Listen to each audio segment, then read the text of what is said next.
A Bíblia diz, e Jesus disse, que Ele não veio para ser servido, e sim para servir.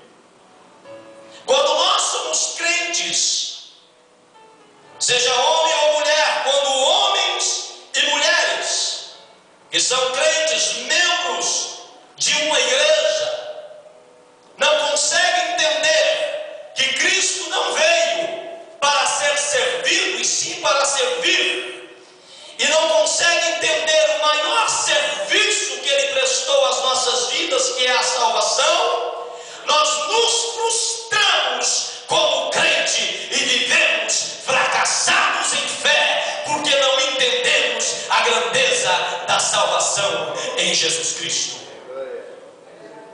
Aleluia! Não podemos de maneira alguma estar na igreja, mas melhor, irmãos, melhor do que estar na igreja, melhor do que ser membro da igreja, é fazer parte do reino de Jesus Cristo.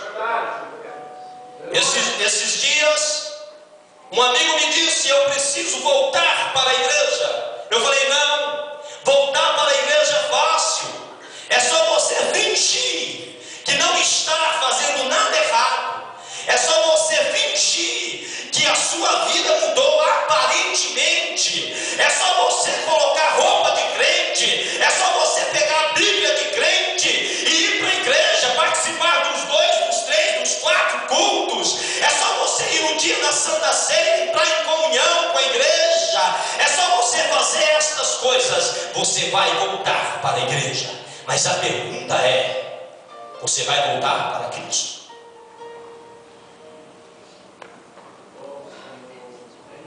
Queridos, existe um processo que nós devemos, mesmo não gostando, devemos entrar por ele. Então eu já disse que voltar para a igreja é fácil, mas voltar para Jesus requer renúncia. Voltar para Jesus requer deixar aquilo que mais satisfaz a nossa carne. Voltar para Jesus significa servir a Ele em espírito e em verdade. Porque a Bíblia diz no Evangelho de João, no capítulo 4, se não me engano, no verso 23, que o Senhor procura adoradores que o adorem em espírito e em verdade. E esta palavra procurar, eu já disse aqui, no seu original ela significa sintonia.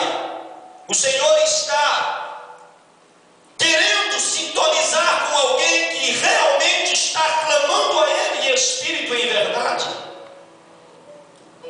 Quando nós entendemos a salvação na expectativa de ser solidário ao irmão, de ser solidário ao doente espiritual e físico também, quando nós entendemos a salvação para nossas vidas em ser solidário com a igreja, nós estamos automaticamente fazendo parte do reino de Deus. Aleluia, Jesus. Santo é teu nome.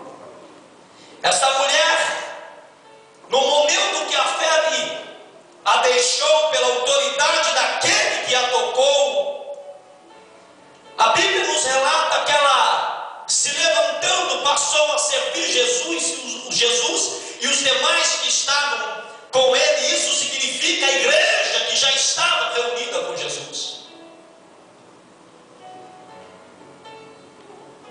E a primeira lição que eu aprendo é que, independente do que tenha passado de ruim em nossas vidas, na vida da sogra de Pedro tinha passado uma febre que ardia, que queimava. Mas independente daquilo que tinha passado, no momento da cura, ela começou a servir a Jesus, demonstrando o agradecimento, demonstrando e dirigindo a Ele, na presença dEle, um culto de ações de graça àquele que tinha a curado daquela febre que estava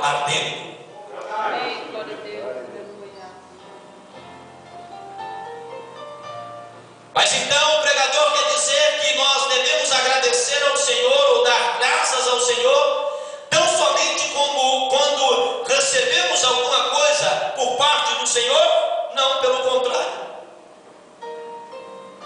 Devemos adorá-lo porque Ele é o Senhor. Devemos prestar culto a Ele pelo que Ele é e não somente pelo que Ele faz. Mas naquele momento, a sogra de Pedro estava prestando culto de ações e graça ao Senhor no servir pelo que Ele tinha feito na vida dela, pelo que Ele tinha realizado na vida dela. Nós não sabemos se ela estava, porque a febre é sinal de alguma enfermidade que está no corpo, verdade, não é? Quem sabe ela estava com enfermidade terrível, mas no ato de Jesus tirar a febre dela, a enfermidade que estava ocasionando a febre também teve que sair da vida dela, e ela passou a servir a Jesus.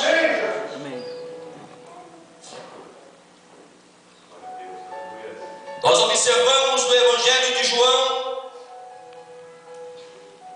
no capítulo 6, no verso 9, e no contexto deste verso, Jesus estava diante de uma multidão, e ali a Bíblia diz que estava 5.000 homens, mais mulheres e crianças. E as famílias daquela época, queridos, eram grandes. Imagino eu que em mulheres e em crianças poderia estar ali umas 10.000 pessoas, ou quem sabe até mais.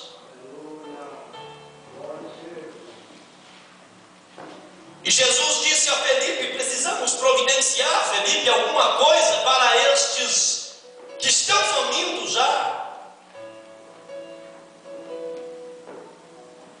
E no contexto deste verso, 200 dinheiro não era ainda suficiente para alimentar essa multidão. Mas André,